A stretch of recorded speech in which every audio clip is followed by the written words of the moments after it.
Ito yung yung QCY F11 Plus na dashcam, yung 2K resolution, dual camera, front and back. 2K resolution yung harap niya, yung likod, full HD.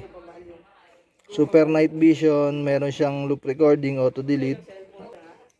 Meron siyang wifi, yung pwedeng i-connect sa cellphone yung yung dashcam. Naka-connect siya sa cellphone. Ito yung laman ng box. Ito yung yung front camera, yung rear view mirror na dashcam. Ayan, ito yung ipapatong natin sa rear view mirror ng sasakyan. Ayan yun. Mirror na siya. Ayan, mirror siya. Kaya hindi siya malabo. Ayan. Kasi ito yung front camera lens niya. Ayan. Ito yung harap na camera. Yung lens. Ayan. Tanggalin natin yung pinaka protector.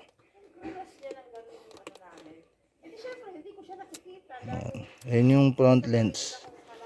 Ito yung pinapatong natin dito sa rear view mirror ng sasakyan. Ipapatong natin yan dyan.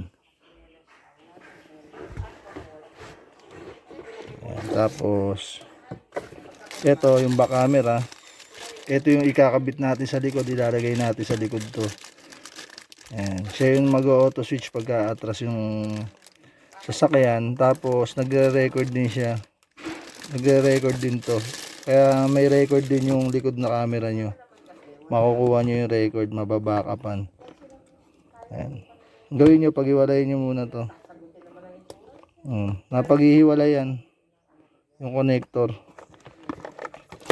Naiwalay natin. Hiwalayin nyo muna kasi itong camera na to, sa labas natin nilalagay.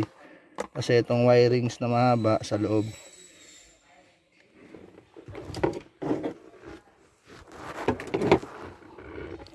Tapos meron siyang user manual. Andito yung specs niya. Ayan.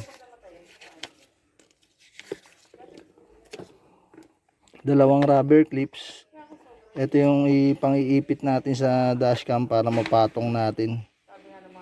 Ayan, dito nilalagay yan. Ayan, dito nilalagay yung rubber clips. Iipit natin. Ayan, sasabit lang yan dyan. Nakaganyan siya. Ayan, nakaganyan. Sa kabila, ganun din.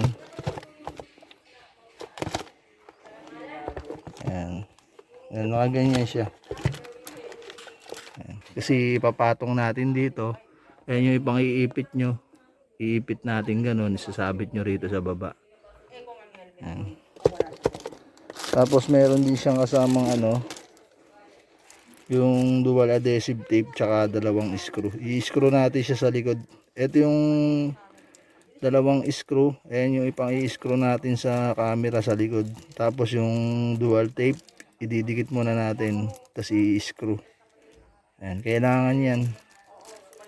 Para hindi maalis yung camera sa likod. Pag dikit lang, matatanggal pagka tumagal. Kailangan i-screw nyo. So, yung charger adapter niya, siya yung sinasaksak sa cigarette port ng sasakyan. Ayan. Dito natin siya isasaksak. Ayan, dyan. Dito. Ayan. Kailangan laging nakasaksak dyan yung dashcam. Hindi nyo hugutin.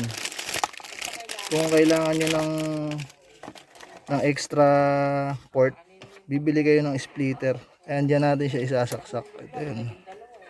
Ayan, sasaksak dyan. Tapos yung dulo sa dashcam. Ayan. Kakabit na natin.